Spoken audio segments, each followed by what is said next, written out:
আসসালামু আলাইকুম। আশা করছি সবাই ভালো আছেন, সুস্থ আছেন, কাছের এবং দূরের যে যেখান থেকে আমার এই ভিডিওটা দেখছেন। আশা করছি আমার আজকের রেসিপিটা আপনাদের কাছে অনেক ভালো লাগবে। চলেন চলে যাই মূল রেসিপিতে। এখানে নিয়েছি আমি গরুর মাংস। মাংসটা আমি লবণ, লেবুর রস আর হালকা গরম পানি দিয়ে ধুয়ে পরিষ্কার করে নিয়েছি। মাংসটা ফ্রিজে রাখা ছিল।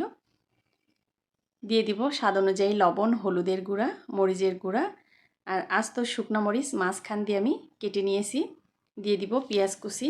আর এখানে আমি বেশ কিছু গরম মশলা নিয়েছি, সাদা কালো এলাচ, দারচিনি, কাবাব চিনি, লবঙ্গ, কালো গোলমরিচ, তেজপাতা, বস।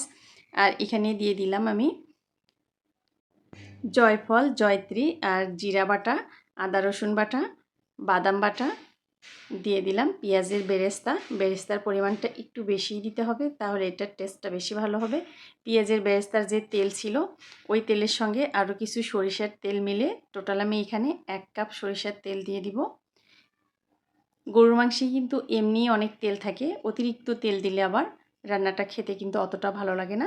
সব কিছু এখন একসঙ্গে খুব ভালো করে হাত দিয়ে মেখে নিব। এই পর্যায়ে কিন্তু একটু সাবধানে মেখে নিতে হবে, কারণ এখানে হাড়, চর্বি, মাংস সব কিছু সহই নেওয়া আছে। মাংসের হাড় দিয়ে কিন্তু হাত কেটে যাওয়ার সম্ভাবনা থাকে, তাই খুব সাবধানে মাংসটা মেখে নিতে হবে। এই অবস্থায় মেখে আপনি চাইলে কিন্তু আধা ঘন্টা বা 10 মিনিট 15 মিনিট আপনার সুবিধা অনুযায়ী রেখে দিতে পারেন, তাহলে কিন্তু এই মাংসটা আরও ভিতর থেকে সুন্দরভাবে সফট হয়ে আসবে। আমি এটা সাথে সাথে চুলায় বসিয়ে দিলাম, ঢাকনা দিয়ে ঢেকে বেশ কিছুক্ষণ রান্না করে নিলাম। এখানে কিন্তু মাংসের যে নিজস্ব পানি আছে ওই পানিটাই বের হয়ে এসেছে। আমি কিন্তু এখানে প্রথমেই কোনো প্রকার পানি ব্যবহার করব না, এই পানিতেই মাংসটা অনেকটা সিদ্ধ হয়ে আসবে।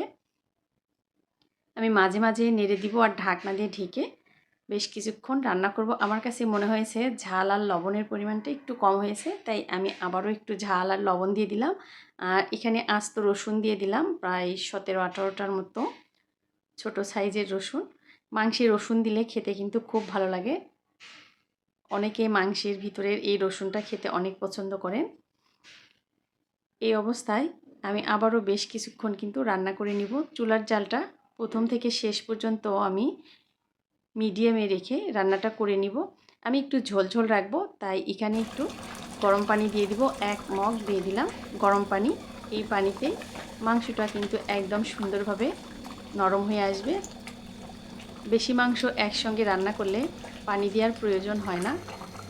আমি একটু ঝোল রাখবো, তাই একটু পানি দিয়ে দিলাম। আর নামানোর আগে এখানে দিয়ে দিলাম গরম মশলা গুঁড়া। এই রান্নাটা কমপ্লিট করতে আমার প্রায় 1.5 ঘন্টা থেকে 1.25 ঘন্টা সময় লেগেছে। একদম মাংসটা ভিতর থেকে কিন্তু খুব সুন্দরভাবে সফট হয়ে আসবে একটু সময় নিয়ে রান্না করলে। এই রেসিপিটা আমার মায়ের রেসিপি। মা এইভাবে হাতে মেখে মাংস রান্না করে, ওই মাংসটা খেতে খুব ভালো লাগে। মায়ের রেসিপিটাই আজ আপনাদের সঙ্গে শেয়ার করলাম। আশা করছি আপনাদের অনেক ভালো লেগেছে। ভালো লাগলে প্লিজ লাইক, কমেন্ট, শেয়ার করবেন। আর কমেন্ট করতে ভুলবেন না আমার রেসিপিটা কেমন লেগেছে। সবাই ভালো থাকবেন, সুস্থ থাকবেন। আল্লাহ হাফেজ।